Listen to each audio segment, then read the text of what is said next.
Gortimer Gibbon's Life on Normal Street, the kids show that will warm your heart, make you laugh out loud, and cry your eyes out. It's not afraid to delve into heavy topics, but keeps it lighthearted at the same time. I have rewatched all 39 episodes of the show that came out 11 years ago, and have thoughts, facts, and statistics. And you guys, I even got on a call with Sloane Morgan-Siegel, who plays Gortimer in the show, to get some of his thoughts. He was so nice. Oh my gosh. We will get into that later. As for now, just know this video is going to be anything but normal. Alright, so I'm gonna go into this with the presumption that you have no idea what this show is about. So let me give you a little rundown.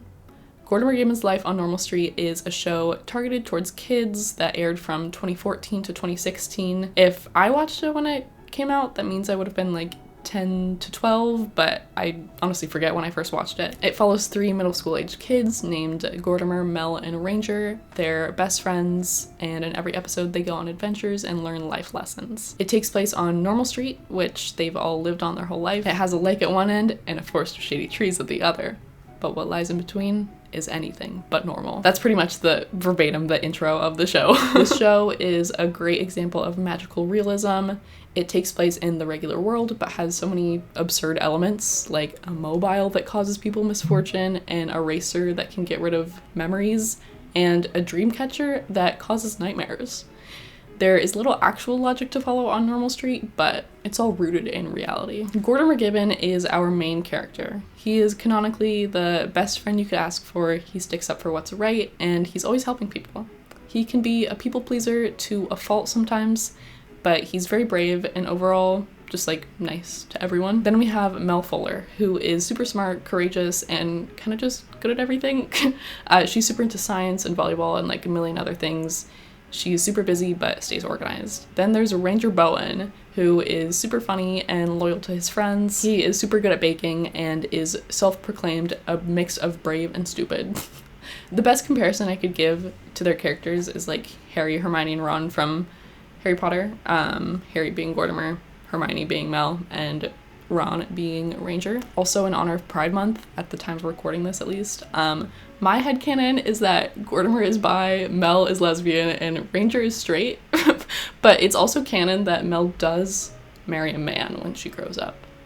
So that's just based on vibes, I guess. There's not one gay character in the show, unfortunately. That's kind of the basis of the show. I'm gonna go through a bunch of the episodes and talk about the major plot points and the rest of the characters just as they appear.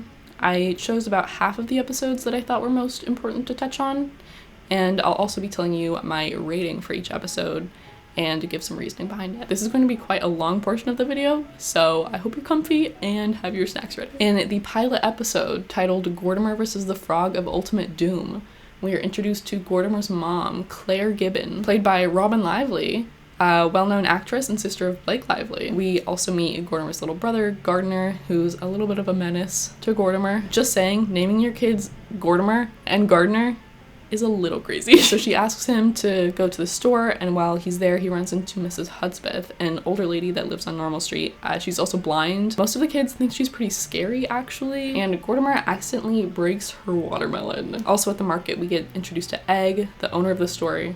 He ends up being a bit of a recurring character, so we'll see more about him later. Gortimer ends up bringing an apology melon to her house and ends up getting tasked with killing a frog in her crawl space using a fork taped to a broomstick. This frog has caused her a bunch of misfortune, and it's like the reason she's blind, I'm pretty sure. The frog boy cries these poison tears, which makes Gortimer pass out, and Mel and Ranger have to pull him out. It was so rainy and muddy that they have to spray him down with a hose. By the way, if you feel that I'm skipping over details, it's probably because it was not intriguing enough for me to include. So I gave this episode a 5 out of 10, which, let me say, is not a bad rating at all. I'm treating a 5 out of 10 as like, that's just average, you know? I enjoyed it, but nothing really stood out to me. I thought it was a good pilot episode to just introduce the characters and their dynamic and kind of set the tone of the show. Now, season 1, episode 2 is titled Gortimer vs. the Mobile of Misfortune. In this episode, we get introduced to Stanley Zielinski. His thing is that he has terrible luck. Nothing ever goes his way, and apparently it's all because of this mobile that they keep in the Normal Street Public Library that doesn't even have a lock on it. Absolutely crazy. So Gortimer ends up getting Stanley'd meaning he caught his bad luck. Gortimer, Mel, and Ranger go to the mobile and try to even it all out, but of course things go awry and they drop the mobile, causing everyone on Normal Street bad luck, like the whole town. Mel ends up fixing it right in time for the road rocket race, which is led by this girl named Sarah, who ends up showing up at other points in the series, so we must remember her. Oh, and they also put a lock on the case for the mobile, which, very smart idea. I gave this episode a 6 out of 10. I thought it was a fun storyline and a good introduction to Stanley. However, it's kind of funny to me that throughout the series, Stanley's bad luck like never gets brought up again. I feel like it's probably like the writers didn't know that he would be such a recurring character, and obviously that's not really a thing that you can keep writing for his character throughout the whole series. But yeah, Stanley does end up being like a very recurring character, which is pretty cool. On to season 1, episode 3, which I think is the best yet of the show. It's called Mel versus the Melodramatic Robot. It's the school science fair, and Mel is feeling the pressure to win because her parents are so successful. Now let me just say this. Mel's parents are iconic. I may go on a rant about this. First of all, her mom, Laura Fuller, is played by Paula Marshall. When she popped up on my screen, my mouth was agape because I instantly recognized her as Nate's mom from Euphoria. The crossover of a lifetime, honestly. But yeah, Mel's mom is incredibly accomplished. She's a judge, a free solo rock climber, and pretty much has not lost at anything, ever. And her dad, Will Fuller, is played by Bart Johnson, aka Coach Bolton. We know him, we love him. And actually on my call with Sloane, we did talk about Bart Johnson and he had nothing but nice things to say about him, which makes me so happy. But yeah, Mel's dad is an ear, nose, and throat doctor and writes haikus every morning. So Mel feels that she has a lot to live up to. She begins working on a Types of Tears project, but then sees that Catherine is working on a device to reduce climate change and is getting so much praise for it, so she decides to build a robot instead. Okay, let me go back to Catherine.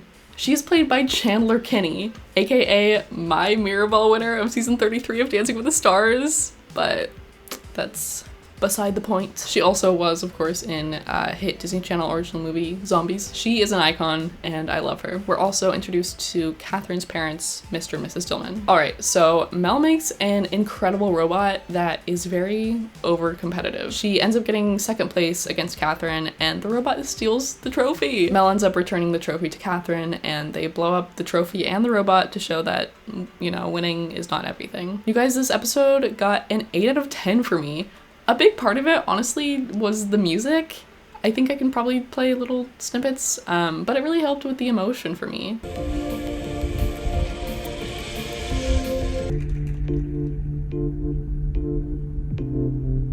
I think this is also where I learned that I might also just have a bit of a bias for a Mel-focused episode. To me, she's kind of the most interesting out of our main 3 characters. And I'm glad that we got a lot of development for her character in this episode. Next up is season 1, episode 4, titled Gortimer versus the Mystical Mind Eraser. This episode starts off with Gortimer and Ranger reading Mel's diary. Ugh. It was on accident, they didn't mean to read it, but they read that Mel has a crush on Gortimer. They freak out about this, and Gortimer starts acting so awkwardly around her. Also in this episode, we meet Ranger's mom, Vicky Bowen, aka Kim Rhodes, aka the mom from A Sweet Life of Zack and Cody. Literally an icon, and she's so good at this show. Ranger and Gortimer have to deliver cakes to this guy, Fred Fisher, who, yes, becomes a recurring character in the show. He has this mystical, magical pencil where if you write something with it and then erase it, that thing completely erases from your memory. So this Fred guy literally erases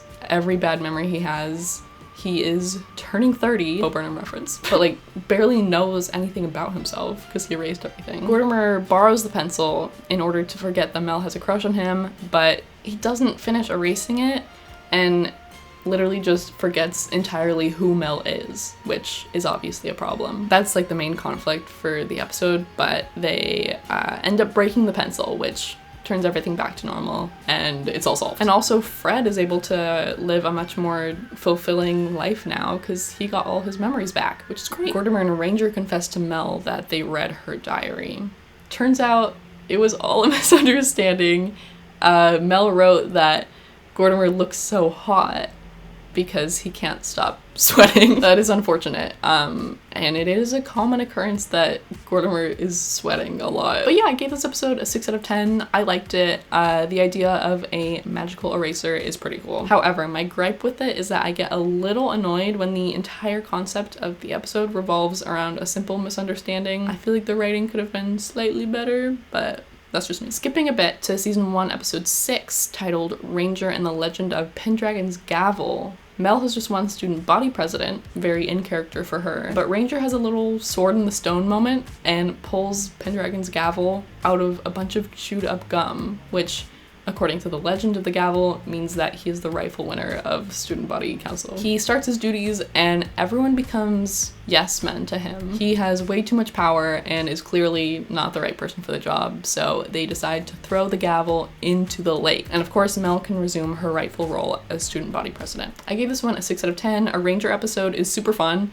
but unfortunately this style of episode tends to play out like kind of a few times throughout the season, where one character just randomly gets like an unnecessary amount of power and they have to deal with that. Now we are on season 1, episode 8, The Mystery of the Blood Moon Eclipse. I'm gonna preface this by saying I think this is one of the most original episodes of the entire series. It starts off with Mel and Gortimer planning her blood moon party, and she's complaining about how Ranger didn't even show up. She says that he's on Ranger time. He finally shows up just as they're finishing, and Gortimer tells Ranger that he needs to get a watch. And he does end up getting one, but a weird old-timey one. At the party, Mel, Gortimer, Stanley, and Catherine, they're all there, and they're telling ghost stories.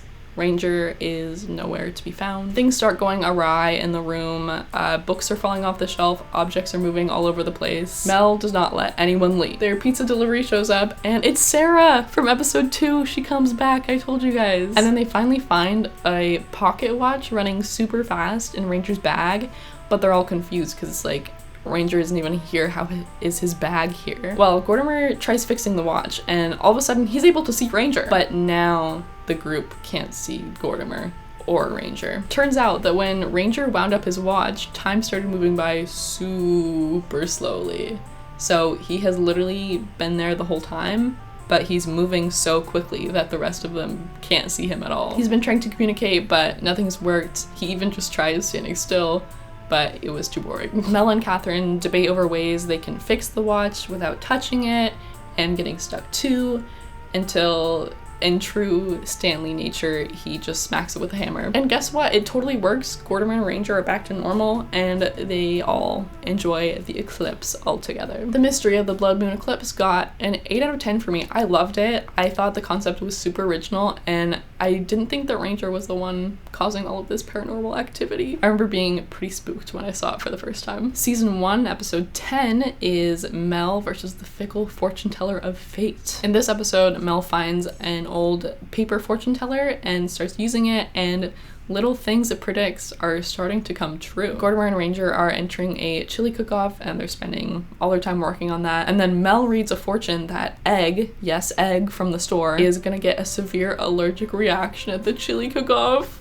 So they get him taken off the judge list because they can't have that poor man getting a allergic reaction. Terrible. But Mel starts to feel pretty left out because she's not spending as much time with Gortimer and Ranger. And then she reads a fortune that says that she's gonna lose her closest friends. So she does everything that she can to stick by them like glue. Ranger and Gortimer actually start kind of distancing themselves from her. But, you know, it's only because she acted on what the fortune was telling her. If she was just acting normally, that I'm sure that would not be happening. Also, poor Egg still has the allergic reaction. He still goes to the chili cook-off and eats the chili. And the thing is, if he was a judge, he would have gotten the ingredient list and known not to eat it. It's a shame, but he ends up being okay. And then Mel reads one last fortune that Gortimer will break his neck after he's announced the winner at the contest. Mel has an internal struggle of whether she should do something to stop it, since whenever she's been interfering with the fortunes, it's made it worse. Ranger and Gortimer win the contest, and they're on stage, and Gortimer has a little moment and actually does fall off. But luckily enough, Mel at the last minute had put some bubble wrap down, so he only ends up breaking his arm, which is still bad, but at least it's not his neck. This episode got a 7 out of 10 for me. I thought it was great. I really enjoyed it. We know I'm a bit partial to a Mel storyline, but I really liked the use of the fortune teller. I thought it was really fun. My only gripe is that the very end of the episode, Mel's mom throws away the fortune teller, and in the trash, there's a shot of it where it says, "This isn't over," but that never pays off. It seemed intentional, so I would have liked for it to come back in another episode, but Season 1, Episode 11 is called Gortimer and the Surprise Signature. It builds off of the last one with Gortimer still having a broken arm. He gets everyone in his class to sign his cast, and later on sees the name Abigail, who he doesn't know. He doesn't think there's an Abigail that's in his class. He starts asking around, and literally no one knows who she is. Gortimer ends up finding Abigail's art, and then she kind of just appears out of nowhere and meets him. Hello, Abigail. Hi.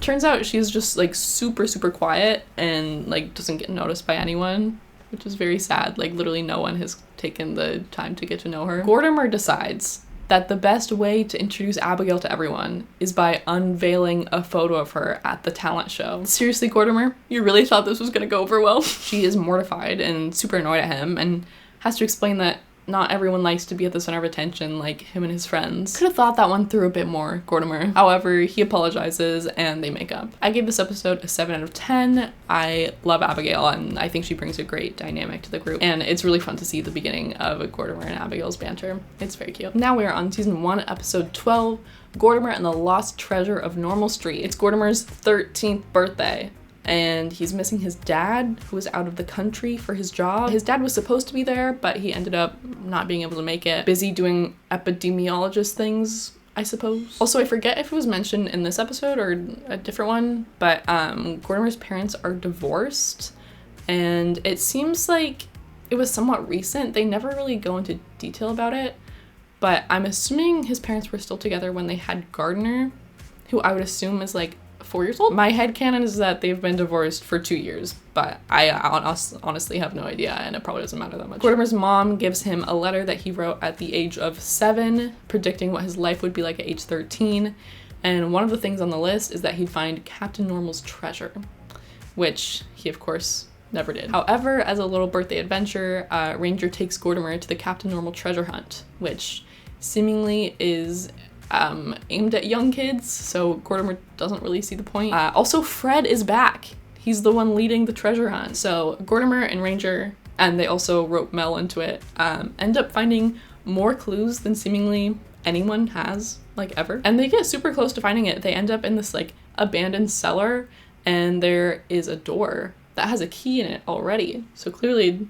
someone else has been there. But the key doesn't work, and then out of nowhere, Gortimer's dad shows up. We finally meet Greg Gibbon. It's super sweet. And he tells them that he figured out the clues when he was young, but was never able to get past this part. They figure out that there's 2 locks that have to be turned at the same time, one at the height for the parent and one at the height for the child. They get the door to open and there's no real treasure. Instead, there's a note, and it turns out Captain Normal's treasure was his son. Very adorable. But come on, I thought we were getting some gold out of this. It would have been crazy if it went like full Outer Banks situation and they take the money and have to like run from the cops and stuff. If it did, probably would have gotten a higher score for me. But I gave it a 6 out of 10.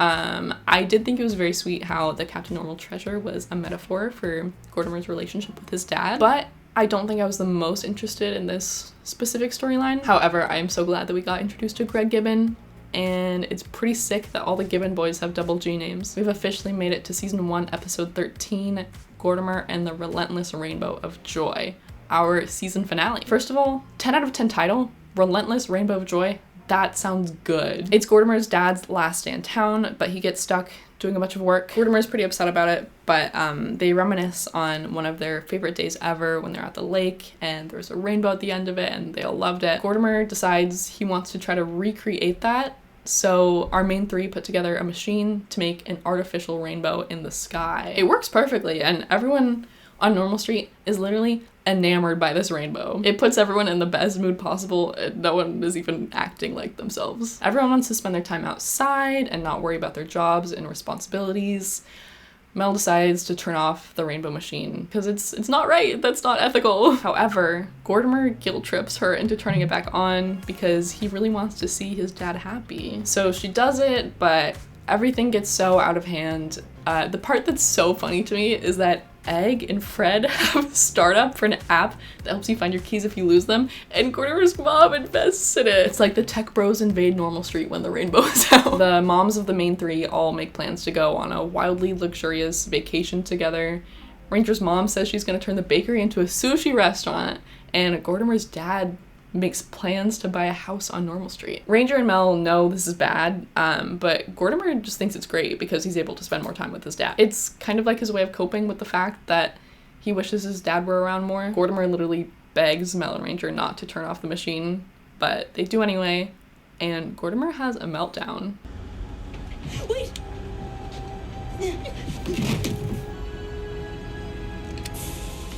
No!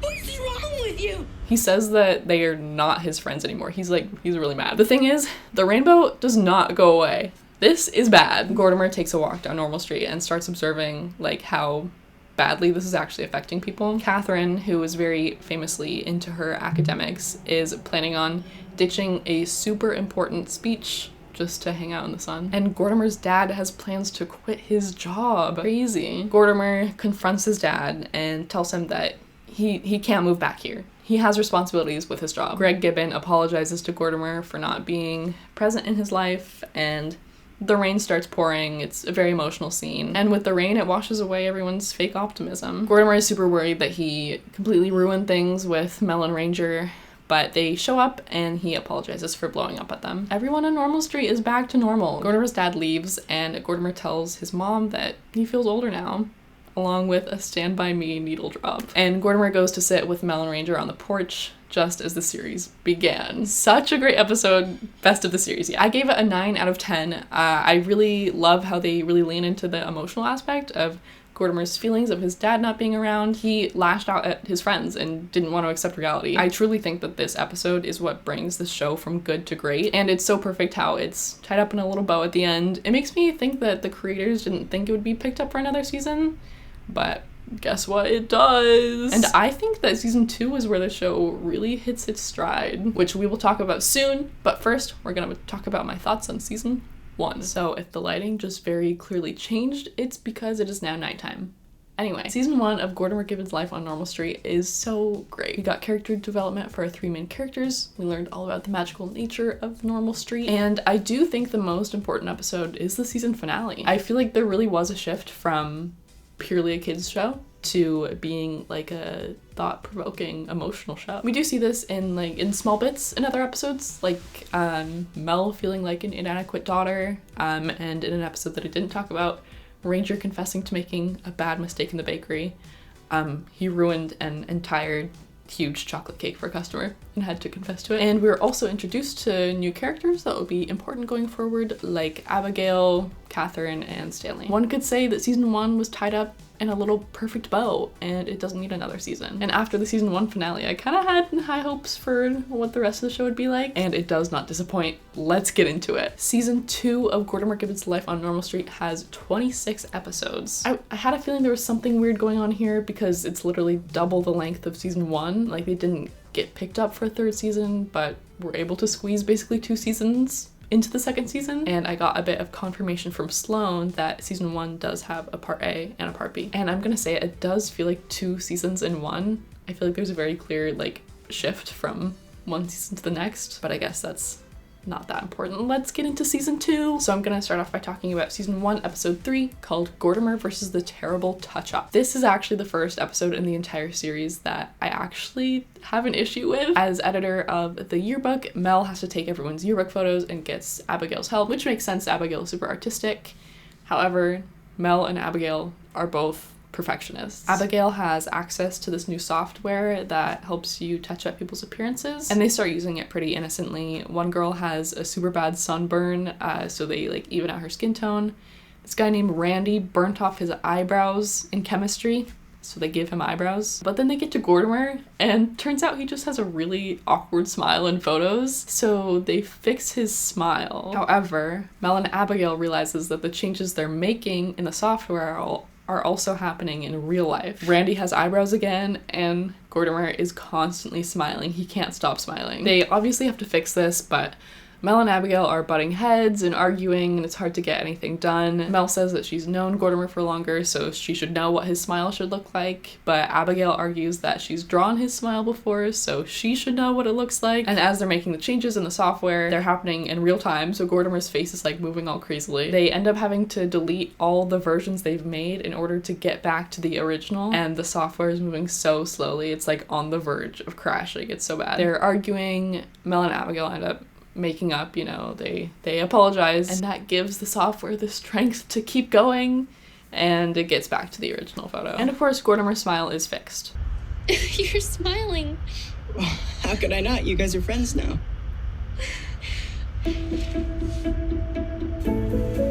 Alright, this episode got a 4 out of 10 for me.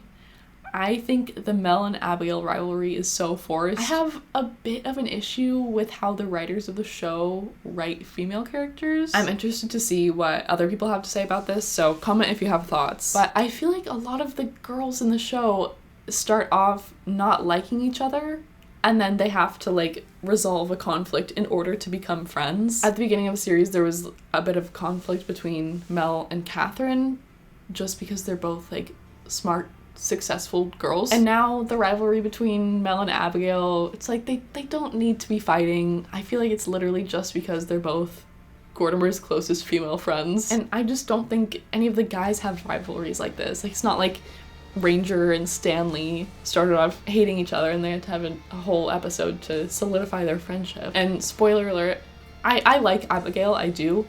However, her entire storyline revolves around Gortimer. While I was rewatching the show, I took notes on every character, and Abigail is only in the show when it furthers Gortimer's arc. Later on in the series, there's an entire episode about Ranger's dad.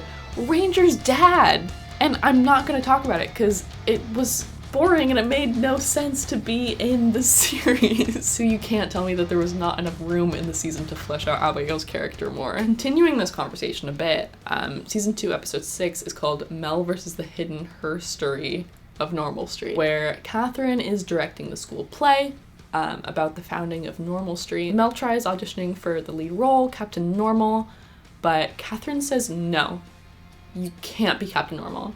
Captain Normal is a guy. You're not a guy.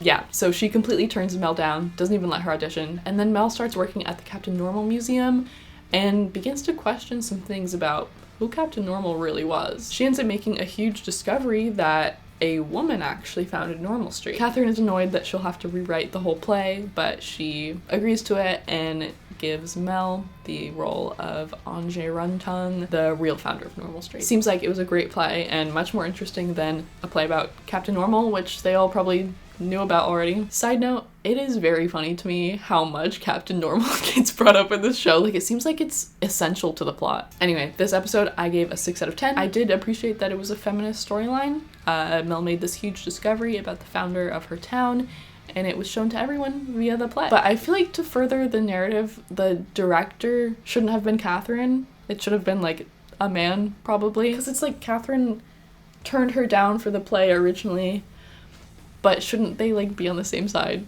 for a feminist story? It doesn't make total sense to me, but maybe I'm reaching here. I don't know. But overall, I thought this episode was really cool. I liked it. Next up is season 2, episode 7, Gortimer and the Friendship Bracelet. So I must go back a little bit, actually. In the first episode of the season, we meet Adam Hernandez. He ran into Gortimer's mom at the store, and we found out that they went to high school together, but haven't seen each other in years. So that kind of sets up this episode, because we find out that Adam and Claire are newly dating, and it's been pretty tough for Adam and Gortimer to connect. They don't really have a lot in common, and let me just say, it's awkward to watch. So Gortimer, Mel, and Ranger find this thing called a bracelet, a slap bracelet to give to someone to let you know they're your bro, of course. Also, the B plot of this episode is that Ranger is feeling insecure about not having armpit hair yet. It's both the plots of the episode can't be cringe. It's too much. Gortimer gives Adam the bracelet. He puts it on and they instantly become super close friends. It's very fun at first, but then Adam gets a bracelet for Gortimer and puts it on him, and now they're like literally inseparable and are completely ignoring Claire, and she gets super mad at them, and they accidentally lock themselves in the basement. Uh-oh. Meanwhile, Mel has made a formula for Ranger to hopefully help him grow some hair. But she tells him it'll be a slow process. But he gets a little impatient and buys plant growing chemicals. Anyway, turns out Mel's formula for him was a placebo. It was never gonna help him grow hair. Going back to Gortimer and Adam, they have a heartfelt chat and come to terms that they can be friends, you know, without the bracelets. This episode was a 5 out of 10 for me. I thought it was just a little bit too cringe for me. And I actually do like watching cringy shows. Like, I've been watching The Studio on Apple TV, and that show is like so cringy. But of course the writing is amazing and it always pays off. I actually can't believe I just compared Gortimer Gibbon's life on Normal Street and The Studio. That's crazy. I think I need to move on after that. Alright, season 2, episode 8, Mel and the Malfunctioning Brain. Mel is in middle school, studying for the Normal University Placement Exam, and hopes to start taking university classes. Which is crazy. Even her mom sees her studying late at night and advises her that she should not be spending so much time on this. Mel doesn't really care, and she's busy learning a bunch of crazy facts. Meanwhile, Gortimer has convinced Abigail to be in drama class, and now she has to perform a scene and asks Gortimer to be her scene partner. Gortimer reads the scene and realizes that there's a little kiss at the end. He's super nervous about it and gets conflicting advice from Ranger and Stanley. Ranger says that he should go for it if he does want to kiss her, but Stanley says, no, don't do it. If you actually like this girl in the future, you don't want your first kiss to be fake. I gotta side with Ranger on this one. And Gortimer really wanted to talk to Mel about it, but she was way too wrapped up in her studies. She cared too much, actually, that her brain filled up to capacity, and she started forgetting the names of everyday things like a pen. She goes to the wellness center, and guess what? Fred is working there. How many jobs does this guy have? Mel finds this guided meditation in the very back of the shelves, and she takes it home. Gortimer awkwardly approaches Abigail to talk about the kiss, and she says that she's fine with it if he is. I think their banter is pretty cute, but Gortimer is still super stressed. Ranger and Gortimer sit down with Mel to try out the guided meditation, and in a claymation sequence, they help her organize her brain. It is so artistic and cute. Whoever pitched this deserves a raise. When Mel wakes up again, it's the morning of the exam, but she forgets how to walk. Gortimer and Ranger kind of drop the ball and let her box of basic baby skills escape her brain, so they end up having to wheel her in a wagon to the exam, and Mel goes into the test, but she sees how nervous and stressed out everyone there is and decides to back out. She finally gives Gortimer a moment to tell her about the Abigail situation. She gives him some great reassurance about it, and Gortimer and Abigail do the scene.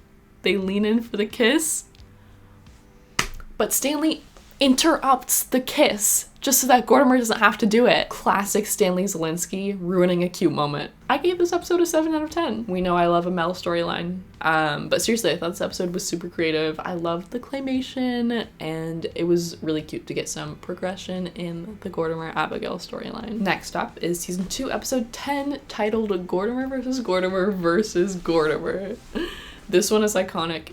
Get ready. It starts off with Abigail telling Gortimer that she won a certificate to the fanciest restaurant on Normal Street and invites him to go with her. He is so awkward about it because he can't tell if she's asking him on a date or not. Gortimer tells his mom about it, but she reminds him that she has her 6-month anniversary with Adam on Saturday night, which is the night of his plans with Abigail, and Gortimer is supposed to babysit Gardner during that time. Gortimer is crushed and sits down with his friends to discuss how he can still go to the dinner.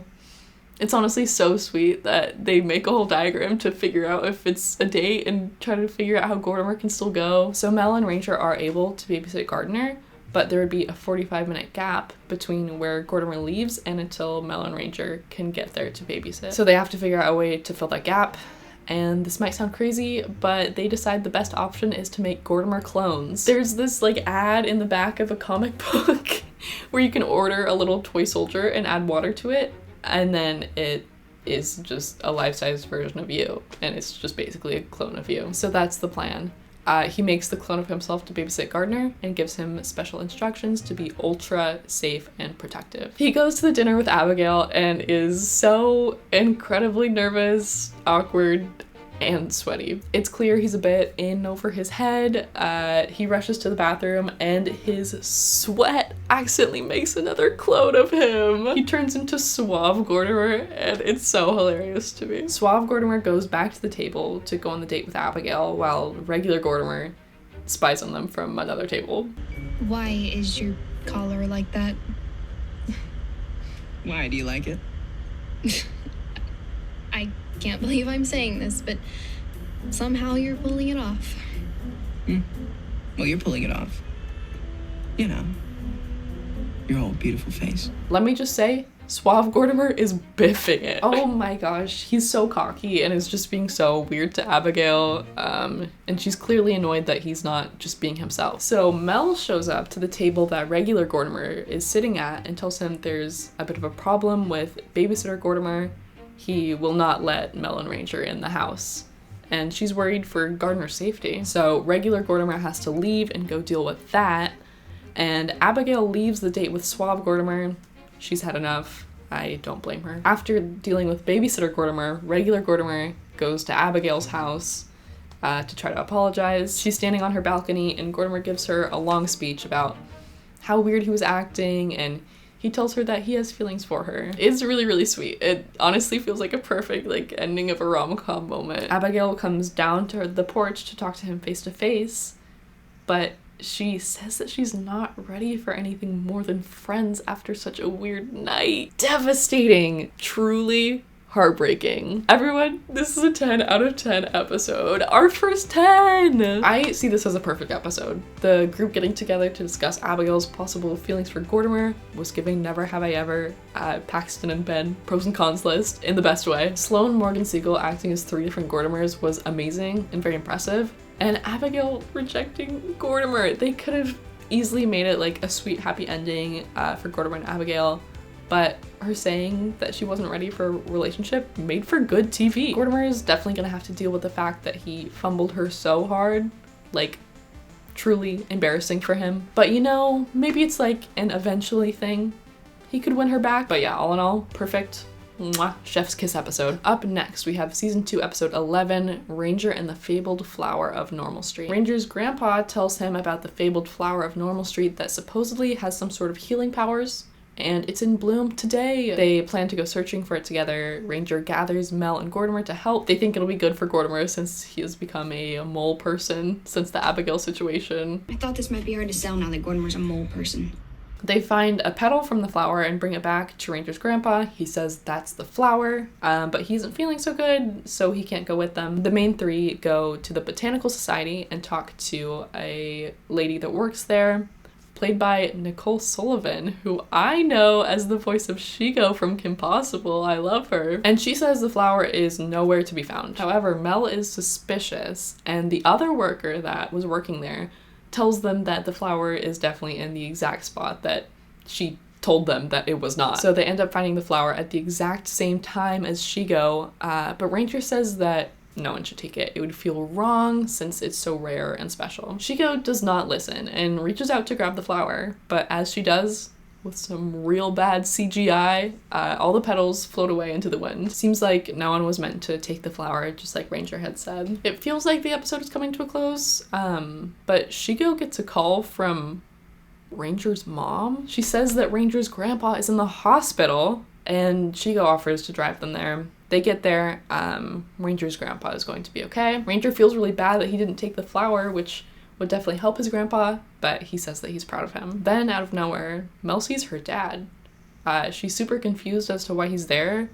She goes running up to him, and she finds out that her mom died in a car crash. I am not making this up. I actually want you to sit with that for a minute. An episode seemingly about a fabled flower is instantly turned into a tragedy. This episode gets an 8 out of 10 for me. It is really, really good writing. Like, the flower being a metaphor for Mel's mom is devastating. The message is that some things don't stay forever, they're fleeting, and you have to let go. I thought that throughout the episode, like, most of it was not too thrilling, but the ending really made up for it. This seems like it must have been a huge risk for the show. I mean, how many kids shows include the death of a parent. It's like a huge shocker, but I think it honestly makes sense for the themes of the show. It's all about growing up and learning things and dealing with a traumatic experience as part of that. I just love so much that this show doesn't shy away from some bigger topics like that. And since that huge piece of information just dropped, we can assume to see the aftermath of it in coming episodes.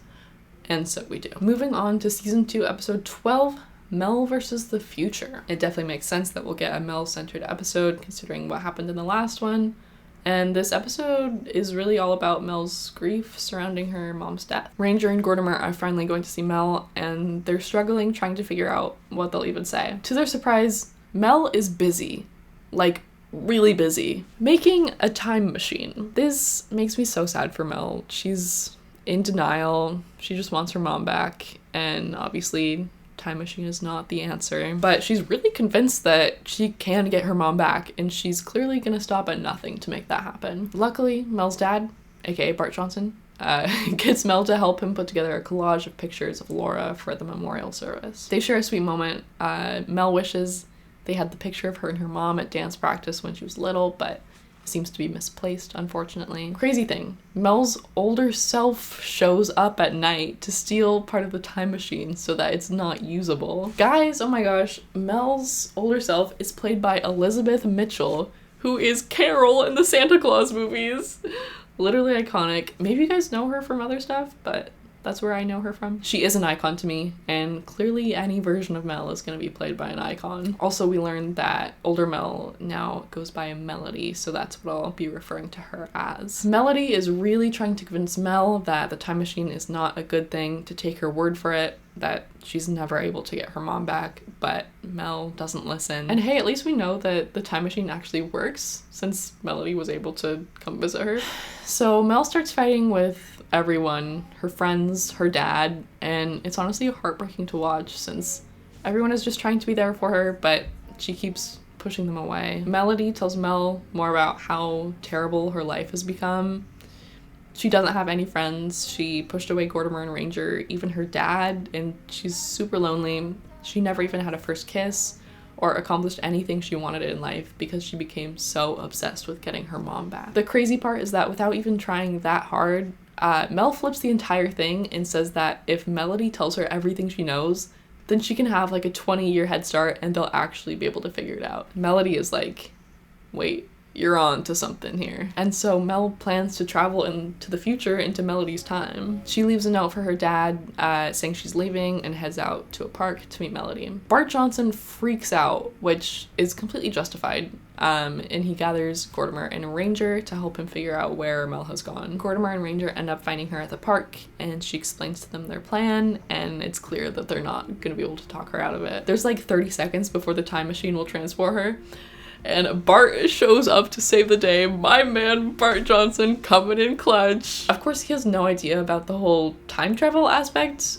but he's still able to talk her out of it, and she goes running into his arms, and it's so sweet. She has a real moment of acceptance. She's super emotional and says, I can't believe she's really gone. Heartbreaking, but it's good that she's no longer in complete denial of it. They have the service for Laura, and afterwards Mel dismantles the time machine and cleans up her room. She picks up her journal, and out of it falls the photo of her and her mom at dance class with a note attached from her mom. I seriously can't watch that scene without crying. It's so emotional and heartfelt, and the music choice is absolutely a part of that.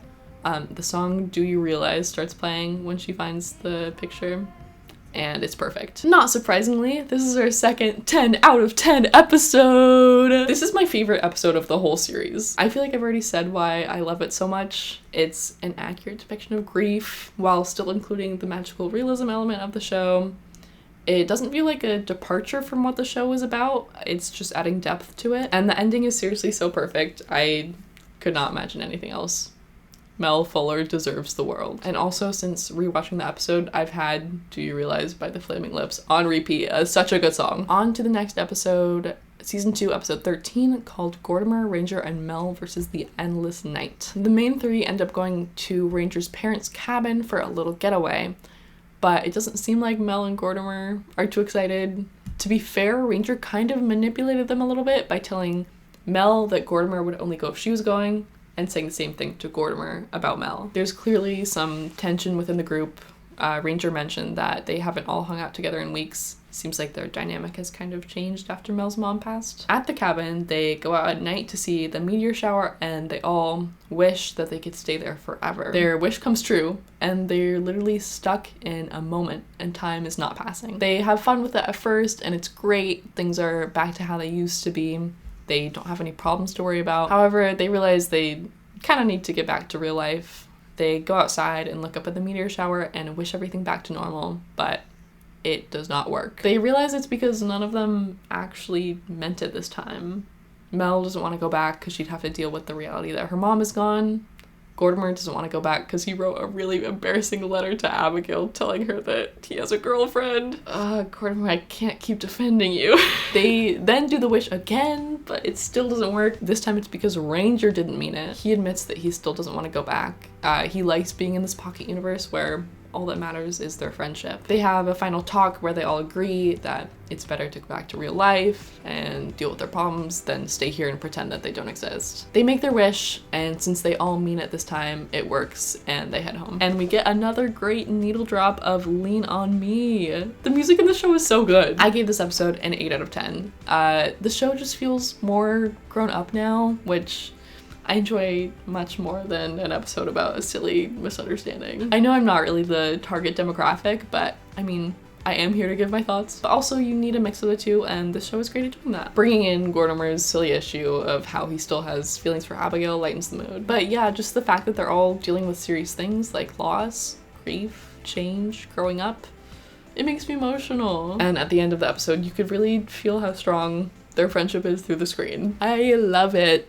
This is where season 2 part A ends, and I'll wait to give my analysis about season 2 until we finish both parts, but I do have to say season 2 episodes 10 to 13 are peak Gortimer Gibbon's life on Normal Street. From Gortimer vs. Gortimer to The Endless Night, that is the best stretch of episodes in the whole series, in my opinion. But we still have plenty of great episodes to talk about, so let's keep going. Season 2, episode 16 is called Gortimer, Mel, Ranger, Catherine, and the Student Identity Crisis. I think that wins the award for the longest title. The 4 of them get their student ID photos taken at the same time, and they're using some new fancy software with facial recognition to make the process go by faster. The thing is, it switches their identities. Gortimer is stuck in Mel's body, Mel is stuck in Gortimer's body, and Ranger and Catherine have switched identities as well. Catherine has to help out at the bakery, and Ranger has to participate in the Dillman family quiz bowl. Mel talks to their teacher about Gortimer's essay, and Gortimer helps out at volleyball practice. They all kind of help out in each other's lives and offer a new perspective to what's going on. Mel helps Gortimer talk to their teacher to get a better grade on his paper, which at first he's pretty upset with her for intervening, but he ends up thanking her. Ranger intervenes in Quiz Bowl and tells them that all the competition in their family is just too much. The writing in the scene is so good. It's so absurd that Ranger would even be at the Dillman's family house, but he's participating in the Quiz Bowl. I'll play my favorite clip from it, and just as a reminder, they all see Catherine as Ranger. I'm at 3. Nope. You said 4, which is wrong. W-R-O-N-G, wrong, which means I win and you lose. Winner, winner, chicken dinner, loser, loser, beach cruiser. Well, that's a little inappropriate, Ranger. We always do this. Who's we? This is like the second time I've ever met you. Frankly, I thought your name was Mortimer. Gortimer. Whatever. Of course, at the end of the episode, they all get switched back to normal. I thought this episode was super fun. I gave it a 7 out of 10. I love a good Freaky Friday type concept, and it was sweet that they could all kind of help each other, and I just loved Ranger interacting with the Dillman family. Very silly. Moving on to season 2, episode 22, Gortimer and White Hat. There is a big revelation at the beginning of this episode. The Gibbons have a little family meeting where Gortimer's parents tell him that they're moving. Claire is getting a new job and they have to move to the city, which is about 3 hours away, at the end of the summer. Gortimer is clearly upset, and I don't blame him. He lived his whole Normal Street. His friends are all there. Why would he want to leave them now? The main 3 were planning on having a White Hat marathon, this like nostalgic show that they rewatch every year. But Mel and Ranger were thinking of calling it off to do something more fun.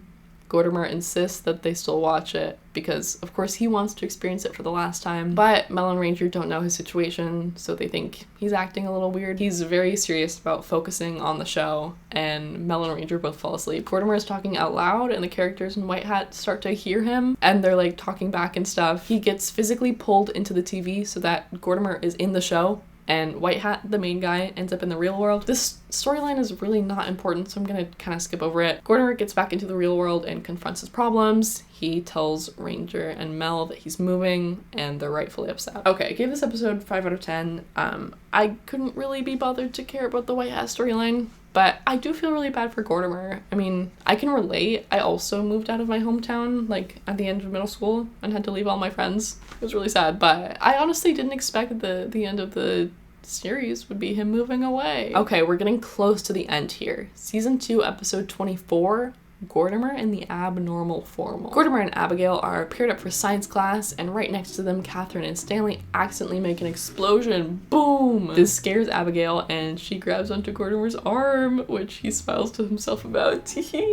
Turns out whatever chemicals Catherine and Stanley mix together make a like potion, which is their very cute G way of saying love potion, I guess. So now Catherine has a crush on Stanley because of the like potion, not because she actually likes him. Gortimer kind of goes back and forth, wondering if he should ask Abigail to the formal. Right now, they're just friends, but Gortimer clearly still likes her, but he doesn't know if she has any feelings for him. He decides to do it. He's about to ask Abigail to the dance, but Stanley intervenes and decides to spray Abigail with the like potion, but he misses and sprays Gortimer, who looks up and instantly sees this girl named Katie and asks her to the dance right in front of Abigail. This is so messy. Mel works on a solution for the potion, which is successful, and uses it on Gortimer and Catherine to fall out of like. Gortimer tries asking Abigail to the dance for real, but she says no. She was really hurt by Gortimer, and I get it. I mean, how's she supposed to know that Stanley intervened and completely ruined it? Anyway, we're at the dance. Gortimer looks so sad. But guess what? Abigail actually shows up, and her dress is so pretty. And Gortimer and Abigail dance together. It's super sweet. But she reveals that Stanley showed up to her house to convince her that it was all his fault that Gortimer asked Katie to the dance, and that all he wanted to do was go to the dance with her. And he also sprayed her with the like potion. Once again, Stanley ruining it all. Gortimer gets sad because he realizes that Abigail liking him isn't genuine. Mel diffuses the antidote through the smoke machines. Everyone starts coughing because it smells so bad, but Abigail's just chilling. Gortimer's like, "You can't smell that?" And Abigail's like, "No, bro, I don't have a sense of smell." So it was all genuine. Gortimer realizes that, and they have such a cute moment. And actually, shout out Stanley, because if he hadn't showed up to her house, I don't think she would have been at the dance. At the end of the episode, they're walking home and they kiss. It's so sweet. I can't explain like how cute and sweet I think they are together. This episode got an 8 out of 10 for me, which I'm actually surprised about, because thinking back on it, I feel like this was one of the best episodes. And I'd maybe bump it up to a 9. But yeah, oh my gosh, Stanley just annoyed me so much when he intervened without Gortimer asking him to. But I guess he did redeem himself at the end. All in all, super cute episode. If only Gortimer and Abigail had more time to actually build their relationship into something more. I got this. I got this. I got this. I can do it. I can do it. Okay. Our second to last episode, season 2, episode 25, titled Gortimer and the Fault in Our Street. Gortimer and Abigail are on a little picnic date, and he tells her the story of how the tree they're sitting next to has grown up with him. It was planted when he was born, and it seems to have some magical qualities to it. The sun is like in Gortimer's eyes, and one of the branches moves to give him shade. And sadly, Gortimer's mom tells him that they actually have to move in 2 weeks. She got an offer on the house that she couldn't turn down, and they have to move out super quickly. So Gortimer no longer has the entire summer to be with his friends, but now only 2 weeks. He gets upset, and there's a little rumble, like an earthquake. He starts telling his friends that he has to move out so much quicker than he imagined. And every time he talks about it, he gets upset, and there's another earthquake. Then there's this whole fault line that cracks down the middle of the street, and it's an emergency on Normal Street. They discover it's the roots from Gortimer's tree that are causing the earthquakes. People are getting ready to cut down the tree, and Claire is upset. She's talking to Gortimer, and he blows up at her, saying that no one ever asked what he wanted in this situation, and that he hates her for taking him away from his friends and the girl he cares about. This causes the roots from the tree to retract and the fault line to close. Great VFX, by the way. Gortimer just really needed to let it all out. He was holding in way too many emotions. The city is no longer in a state of emergency, and Gortimer and Abigail have a sad conversation where they talk to each other about how they can visit each other, and they seem hopeful that it'll work out between them, but we all know how those things usually go. I gave this episode a 7 out of 10. I thought it was very emotional, and Sloane's acting was so good. Hello. The best moment was definitely his big monologue at the end where he's super angry. I mean, it's the only time we've ever seen Gortimer that angry. And now we've made it to the bittersweet finale of Gortimer Gibbon's life on Normal Street. Season 2, episode 26, titled Gortimer versus the End. I think it only makes sense to have the same title format as the pilot episode, which was Gortimer versus the Frog of Ultimate Doom. Gortimer is all packed up and ready to move, and the main three decides to make a time capsule to commemorate their time together on Normal Street. They gather their items, things like the gavel, the mind eraser pencil, and the fork of destiny from the very first episode. They bury it by the Captain Normal statue, but Gortimer ends up wanting to keep the fork for the memories. So he goes and digs it up, but the time capsule is gone. They check security camera footage and no one had dug it up. They end up seeing the time capsule in a painting that looks exactly like the one they buried. And they go back and the time capsule is there again, but everything is old and faded. There's some extra things added, and they decide to not look at everything quite yet. Gortimer says his final goodbyes to all of the characters in the show. Stanley tells him that if they hadn't forced him to be on their team in the road rocket race, then he wouldn't have any friends. And he says that he's really lucky, as a callback to him being the unlucky one. And especially with Ranger and Mel, it was so emotional. You can tell through the screen that they were not only saying goodbye to the characters, but as themselves and actors too. I mean, it's the ending of the show. In the final few moments of this episode, we see a little animation sequence of where they end up in life, and it's so sweet. Gortimer becomes an author and a teacher, Mel is a mother and a scientist, and Ranger works at the bakery and turns into a fancy restaurant. Then we see Gortimer in the car waving to Mel and Ranger, and it's the shot of the street from the opening credits, and Gortimer says, "I've lived my whole life on Normal Street. Until now." Needle drop, what a wonderful world. Literally perfect. Brings a tear to my eye. I gave this episode a 9 out of 10. It feels almost wrong to rate like the finale episode, but it's super sweet to know that they canonically are still friends into their adult life. It's a really good ending, and it really feels like a love letter to the show. Season 2 of Gortimer Gibbon's life on Normal Street outdid season 1 by miles. It delves into the storyline of Mel's mom passing away and shows her processing the grief of that. It's such a big step for a kids show, but they took a risk and it paid off immensely. Along with the emotional episodes, we got really fun episodes too. Gortimer vs. Gortimer, the Abnormal Formal, instant classics. And I still have some more thoughts and much more to show from my interview with Sloane. Let's move on to some fun little statistics about my ratings. So this is the graph that I made with my data. On the x-axis I have the episodes, and on the y-axis are my ratings of the episodes. The colors represent different character-focused episodes. Blue is for a Gortimer episode, green is for a Mel episode, red is a Ranger episode, and orange is miscellaneous. On average, I rated Mel episodes the highest because obviously I have a bias for Mel, we know. But I feel like she kind of had the most impactful storyline out of the three, like even more than Gortimer. My average rating out of all the episodes was a 6.3, which seems pretty good to me. There were some episodes that were misses, but so many that I love. And then if we separate them by seasons, my average from season 1 was a 6.6. and the average from season 2 was a 5.9, which is interesting because I feel like overall I enjoyed season 2 more, and both of my perfect scores were from season 2. But we do have to take into account that season 2 was literally double the length of season 1. Maybe you didn't care to know about these stats, but I thought it was kind of interesting. Stats aside, I had a great chat with the actor who plays Gortimer in the show, Sloane Morgan Siegel. Just getting the chance to talk to him and ask him some questions was easily the best part of this whole video.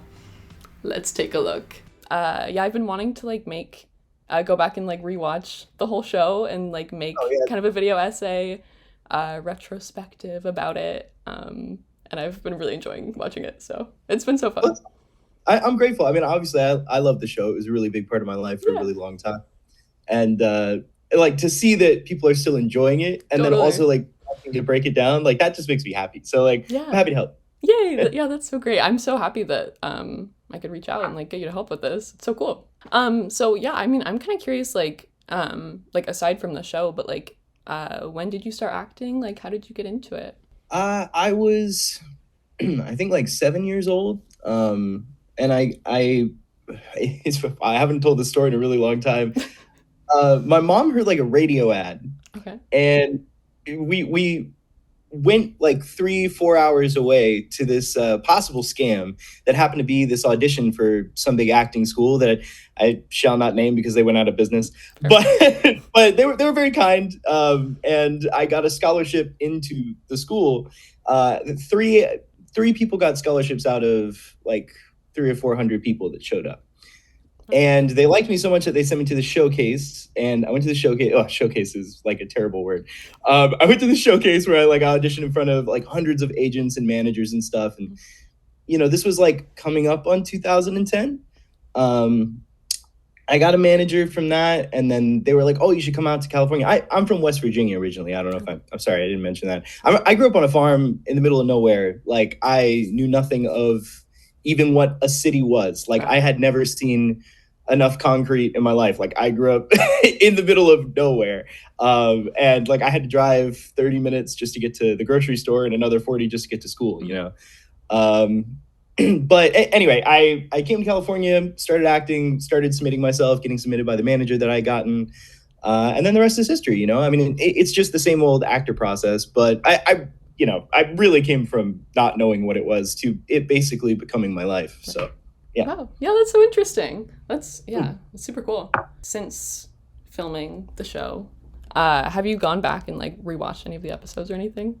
Oh yeah. Definitely. I mean, it's fun because there's so many different layers for me to watch it. Mm-hmm. Like there's like the layer of a fan and the layer of somebody that worked on it, and like my family loves it. My dad rewatches the show all the time. Oh, that's awesome.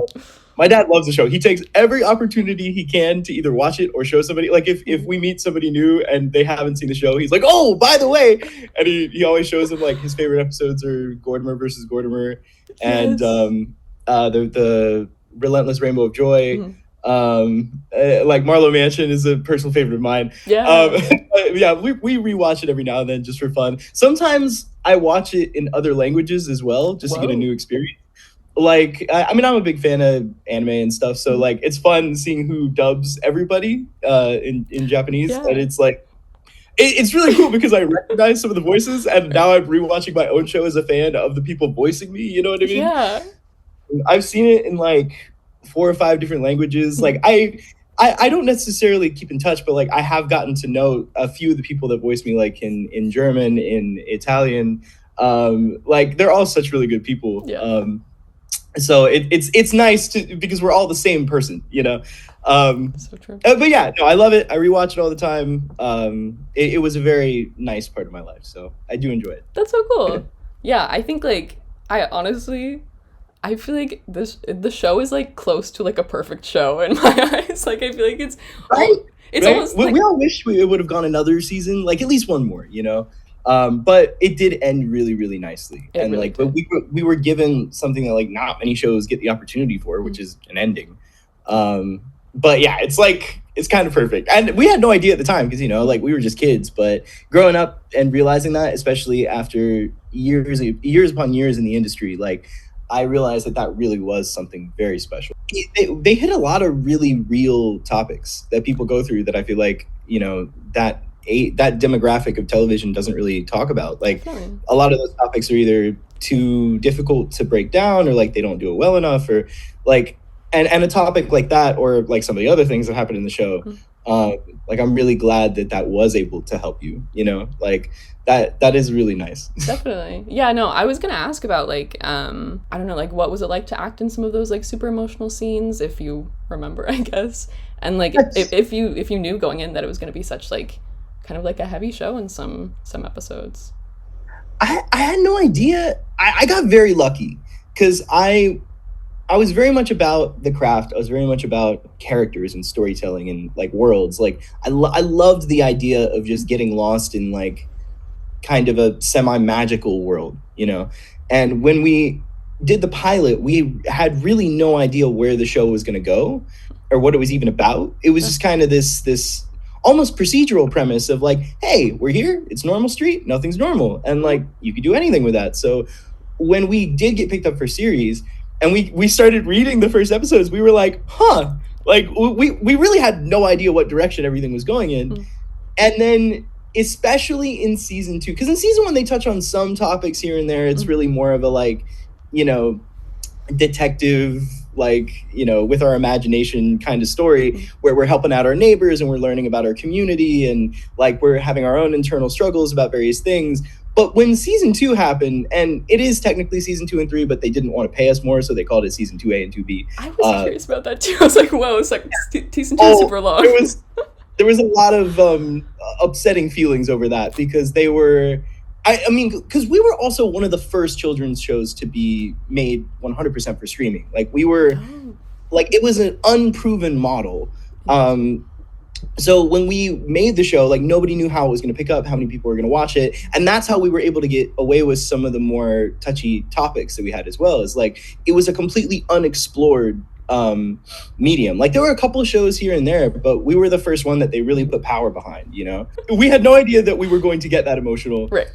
Anyway, when season 2 came around and the more touchy topics come up, season 2A and 2B, our showrunner, Luke Matheny, brought me and Ashley and Drew into a room and he said, okay guys, so I have 2 big pieces of news. We were like, okay. And this is like, we were gearing up for season 2. We hadn't seen any scripts yet. We were super excited. He said, we're killing Mel's mom and we're ending the show. Wow. We were all like, whoa, that's awesome. Like we didn't know what to say. We were all devastated and we were all excited to do something so dramatic and serious, but also we were so sad because we were like, oh no, this show that we like, did we get canceled? What happened? And they said that Amazon and the writers and everybody had agreed that if you guys kept getting older, then it would lose some of the magic, which we disagreed with a little bit. But at the same time, like I understand, and it doesn't matter at the end of the day because we got the ending we did.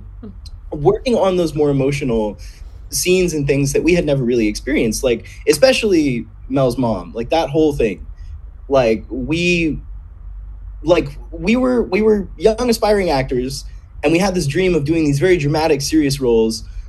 And being able to take on that much emotion and take on that much, you know, serious material, it was like an honor. It was like a real privilege. And especially with later on with like The Fault in Our Street, like that was my big thing. That was my favorite because I got to like yell. Like I'm not an angry guy. I don't, you know, express that much anger. And so when that episode came along, it was like, ooh, I get to be angry and fun. And I felt really bad. And so like when I was crying, afterwards, apologized, like I genuinely felt really bad. Because I was like, oh man, I've never yelled like that. But also it felt kind of good because like, you know, I'm like 15. I'm like growing up. I'm like, yeah, this is awesome. Yeah. And then the final episode, especially, when we were saying goodbye to the characters. We were saying goodbye to the world. We were saying goodbye to, at that point, what was sort of the most important thing in all of our lives. Like we were only like 13, 14, 15, all of us. And at that age, when you're doing a show like that, and then you're saying goodbye to it, like that's huge. It was like burying a friend. Like it was really, really sad and hard. And a lot of the takes we had to redo a bunch because we were all crying too much. And it was like, oh, too much there, too much there. Like we had to pick our moments to have a sad moment. Because if the whole episode's sad all the way through, then, you know, there's no arc really. It's just like a big tearful goodbye. So, you know, there was obviously hills and valleys. It was a lot. It was exciting. It was daunting. It was challenging. And it was very, very fulfilling. I was going to say in the second to last episode, the Fault in Our Street episode, your acting was so good. Oh my gosh. Thank you so much. I trained for many, many years. I even taught for a while. When I was like 16, I was like a coach. Oh wow. That's cool. And acting was like, it was everything to me. Yeah. And so like when I got to read a scene like that, I was like, I'm gonna do everything. Like I'm gonna give it my all. I'm gonna win an Oscar, darn it. Well, I can't do that with the show, but I really just kind of approached everything I could like it was the last thing I was ever gonna do. So that's where that came from. Totally. I was also thinking about like I feel like there's so many great actors on the show. Like all of the parents in the show are like super like famous actors, which is so cool. Like we worked with great people. Yeah, I'm sure like I don't know, like did you like get to learn a lot like acting with them?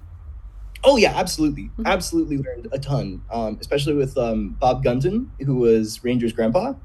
He was he's absolutely a gem. Like he is such a kind person, and he was so like giving in every scene. Like in every scene we were in with him, he was very understanding, he was very patient, and he was very, very much a mentor whenever he was on set. Well, like we kind of hoped every time we read a script, we were like, where's Ranger's grandpa? Like, we were waiting for it all the time. Bart Johnson as well, who was Mel's dad. Yes. I love Bart. Me Bart too. is one of the nicest guys in the entire industry. I adore him. And his wife is Robin, who played my mom. And so that's how we ended up getting on the show, is because Robin was my mom on the show, and so that got Bart on the show. And Bart is so amazing, man. He's so much fun to work with, and he's so sweet. And literally everybody, Robin as well, like she taught me a lot. Like she kind of told me like, hey, you know, you're the number one, you have to lead in this way, you have to make sure that people, you know, everybody's name, and you make sure that you're kind, and you make sure that, you know, like I didn't know any better. She taught me a lot. Obviously the guest stars, like we had constantly great guest stars, and you know, Ben Koldeck, I think that's how you say his name. He played my dad. He was great. Very intense guy. Oh my God. You see, I'm remembering it as we go. Anthony Ruivivar is one of my favorite people as well. We had so much fun doing Broslit. Yes. And that we really bonded over that. We had so many like inside jokes, and like he was really like a really like bright shining light on set. He's a really funny dude, really talented guy, really charismatic guy. And I really enjoyed working with him. And like I could go on and on about pretty much everybody. Yeah. But like obviously those are the ones that were in it the most, you know. Yes. But yeah. That's so awesome. Yeah, no, I was gonna bring up Bart Johnson. Like that's I'm glad to hear that he's great. He's like the nicest guy. One of my favorite episodes is the Gortimer versus Gortimer.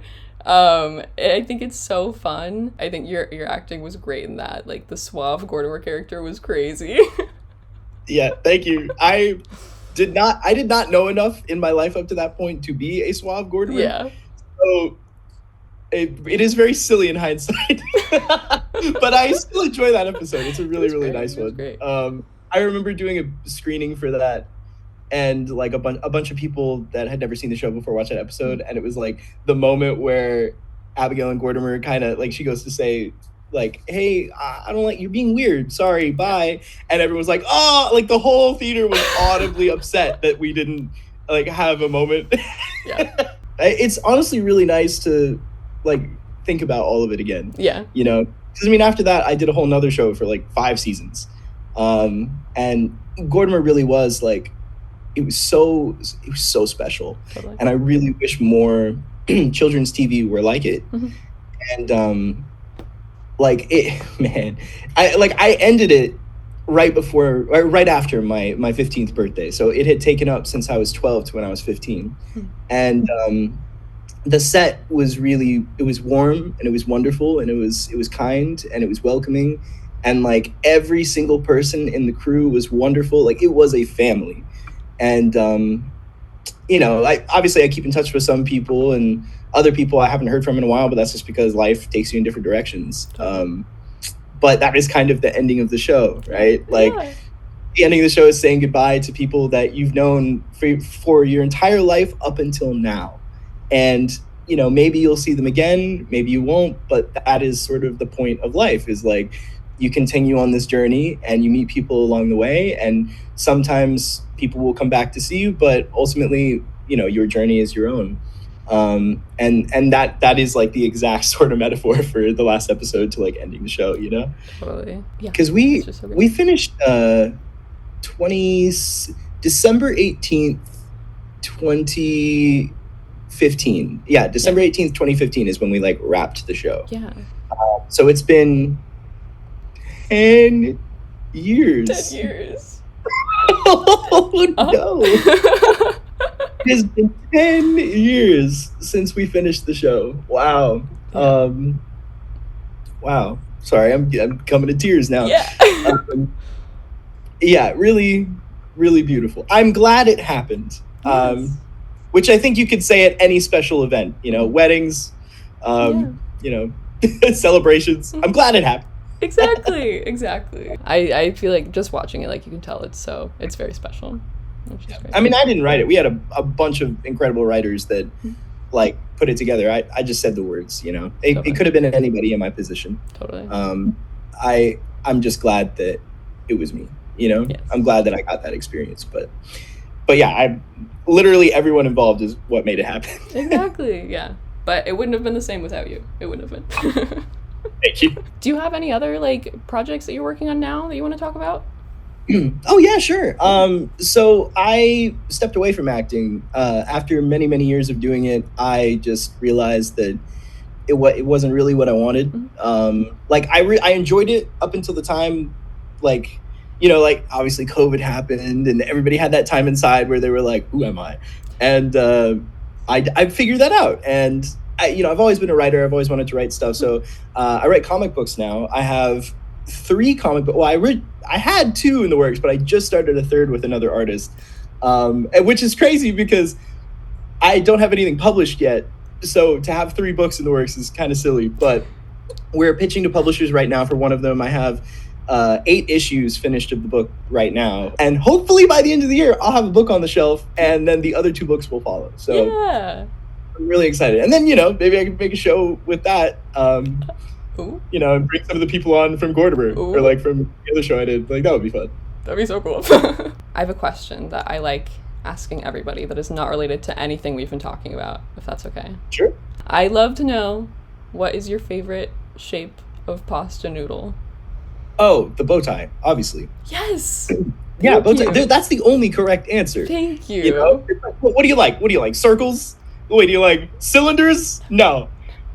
Bow tie. Exactly.